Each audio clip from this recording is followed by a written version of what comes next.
ఘోరమైన అఘోరమైన ఈశ్వరుని ఆశ్రయిస్తే శివం చేస్తాడు. అది తెలుసుకుంటే చాలు. ఇక్కడ అందుకే శివం అంటే శుభం, మంగళం, మంగళంగా మారుస్తున్నాడు ఆయన, శాంతిగా మారుస్తున్నాడు. దానికి ఇలాంటి ఒక ఉదాహరణ మనకు బాగా తెలుసు కనుక నేను మార్కండేయుడి కథ చెప్పానే తప్ప ఇలాంటి కథలు చాలా ఉన్నాయి పురాణాల్లో. ఇలాంటి కథ మరొకటి పురాణంలో మరొక కథ గోచరిస్తుంది. మరో మహానుభావుడు గురించి చెప్తాడు. ఇలాంటి కథే, సందేహం లేదు. ఆయన పేరు వైశ్వానరుడు అనే మహానుభావుడు గురించి. ఇదే కథ అది చూసి ఇది రాశారు, ఇది చూసి అది రాశారు, రీసెర్చ్ స్కాలర్స్ రాసేస్తారు. కనుక అధివక్త ప్రథమ దైవ్య. దీనితోనే ఎందుకు ప్రారంభించామంటే రుద్రంలో ఈ మంత్రానికి చాలా ప్రత్యేకమైన శక్తి ఉంది. అందుకే న్యాసంలో దీన్ని కవచ మంత్రం అంటారు. ఇక్కడ అంటే ఈ మంత్రంలో కవచ శక్తి ఉందన్నమాట. కవచం అంటే అవతల వాళ్ళ నుంచి దెబ్బ తగలు కూడా నిన్ను కాపాడుతుంది. అవతల వాళ్ళు ఊరికిన కొట్టట్లే, నువ్వు చేసుకుని కర్మ కొట్టుకొడుతున్నారు. ఆ కొట్టే వాళ్ళల్లో ఎంతమంది ఉన్నారు అనేది తర్వాత చెప్తాడు. అహీగుశ్చ సర్వాన్ జంభయన్ సర్వాశ్చ యాతు ధాన్య. అర్థం చెప్పేటప్పుడు పద విభాగం మాత్రమే చేయాలి తప్ప స్వరంతో మొత్తం చదవక్కర్లేదని శాస్త్రం చెప్తుంది, కానీ అదే చేస్తున్నాడు. ఏమని చెప్తున్నాడు? అహీగుశ్చ. అహీగుశ్చ అంటే బాధించేవి. సర్వాన్ జంభయన్ యాతు ధాన్య. యాతుధానులు అంటే రాక్షస భూత ప్రేతాది కంటికి కనిపించిన దుష్ట శక్తులు. అహీగుశ్చ అంటే నిన్ను బాధించడానికి వచ్చినవి. అహి అంటే సర్పం అని అర్థం చెప్పిన ఇక్కడ అర్థం ఇది.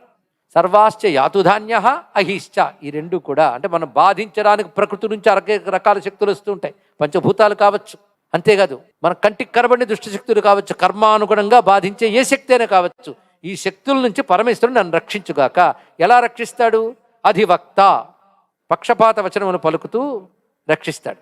రక్షిస్తవి పారిపోవలసిందే, ఎందుకంటే ప్రథమ దేవ్య. అప్పుడు మనం ఒక ప్రశ్న వేయచ్చు, స్వామి నిన్ను ఆశ్రయిస్తే దుఃఖం పోగొట్టావు కానీ లేకపోతే దుఃఖం అనుభవించవలసిందే కదా, అది కూడా నువ్వేగా అనుభవించాలని శాసించావు కర్మఫల ప్రదాతవి అంటే భిషక్ అనే మాట సమాధానం. భిషక్ అంటే వైద్యుడు. శివుడు వైద్యుడు అండి. అది వైద్యనాథ జ్యోతిర్లింగం కూడా ఉంది కదా, ఆయన వైద్యుడు. వైద్యుడు గురించి ఇక్కడ చెప్తూ శివపురాణంలో మాట చెప్పారు. ఆయనకి గొప్ప పేరుంది అయ్యా, సంసార వైద్య. సంసార వైద్యుడు ఆయన. అంటే ప్రతి వాళ్ళకి ఆయన సుఖమో దుఃఖమో ఇస్తున్నాడు కదా. ఎందుకు ఇవ్వాలండి? దయామేడు కదా. అంటే డాక్టర్ గారు ఇంజక్షన్ ఎందుకు పడవాలి, సర్జరీ ఎందుకు చేయాలండి అని అడిగారు. డాక్టర్ గారు సరదా అండి, కత్తితో కోసేస్తా అంటాడా, లేదా సూత్తో పొడుస్తా అంటాడా? పైగా నువ్వు తినలేని మొర్రో అన్నా నువ్వు భరించలేని చేదు మందులు ఇస్తాడు. ఎందుకు ఇస్తాడు? ఆయన కోపిష్ట, లేకపోతే నేను బాధించాలని చేస్తున్నాడా అంటే నీ రోగం పోగొట్టాలని చేస్తున్నాడు అయ్యా అన్న. అదేవిధంగా నీకు అజ్ఞానం అనే సంసార రోగాన్ని పోగొట్టడం కోసం నీ కర్మఫలాన్ని ఇచ్చే వైద్యుడు ఆయన. అందుకే దుఃఖాదులు కూడా వైద్యుల్లో ఇస్తున్నాడే తప్ప ఆయన హింసించడానికి ఇవ్వట్లేదు భిషక్. అందుకే ఆయన వైద్యుడిని తెలుసుకుని కానీ నువ్వు ఆశ్రయిస్తే అవసరమైతే ఘోరాన్ని అఘోరంగా మారుస్తాడు, లేదా ఘోరం అఘోరం సాక్షిగా చూడగలిగే జ్ఞానాన్ని ఇస్తాడు. ఘోరాన్ని అఘోరంగా మార్చుతాడు. అంటే అల్పాయుష్కుడిని దీర్ఘాయుష్ని చేయడం, ఘోరాన్ని అఘోరం చేయడం. అల్పాయుష్కుడైనా దీర్ఘాయుష్కుడైనా ఎలాగపోయే దేహం పోతుంది నాకెందుకయ్యా అంటూ జ్ఞానంగా ఉండడం అనేది జ్ఞానాన్ని ఇవ్వడం. రెండిట్లో ఏదైనా కావాలండి. అది ప్రతి వాళ్ళు దుఃఖం పోగొట్ట అడగక్కర్లే. దుఃఖమైన సుఖమైన నీ ప్రసాదం అనుకోగలిగే భాగ్యం ఇవ్వయ్యా.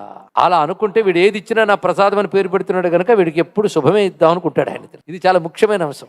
అందుకే అంత ఘోరం అఘోరం శివంలో ఉంది, ఈ మంత్రంలో అది కనబడుతుంది. కానీ ఈశ్వరుడు అనుగ్రహించదరచుకుంటే ఎవడు ఆపలేడు, యముడైనా ఆపలేడు. అది జరిగింది. అది యముడు కూడా ఏమీ అనలేదు. దేవతలు వచ్చి ప్రార్థన చేశారు అప్పుడు పరమేశ్వరుణ్ణి.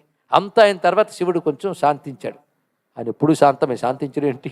అప్పుడు దేవతలు కోరుకున్నారు, అయ్యా యముడు పాప అమాయకుడు, నువ్వేం చెప్పావు అది చేశాడు. ఒక తాపుతను పడేసేవే పాప అక్కడ పోయాడు, ఆయన బ్రతికించవయ్యా అని అడిగారు. బ్రతికిస్తాను కానీ ఇకపై నా భక్తులు జోలికి రాను అని చెప్తే వదిలిస్తాను అన్నాడు. ఇక్కడ కండిషన్ అది. ఇక్కడ వెంటనే యముడిని బ్రతికించాడు. అంటే తీసేయగలడు, బ్రతికించగలడు, రెండు చేయగలడు పరమేశ్వరుడు ఇక్కడ. అందుకే కాలానికి కూడా కాలుడు గనక మహాకాలుడు. అందుకే పరమేశ్వరుని ఆశ్రయించిన వాడు నాకు ఏదో వస్తుందని భయపడక్కర్లేదు, ఆయన చూసుకుంటాడు.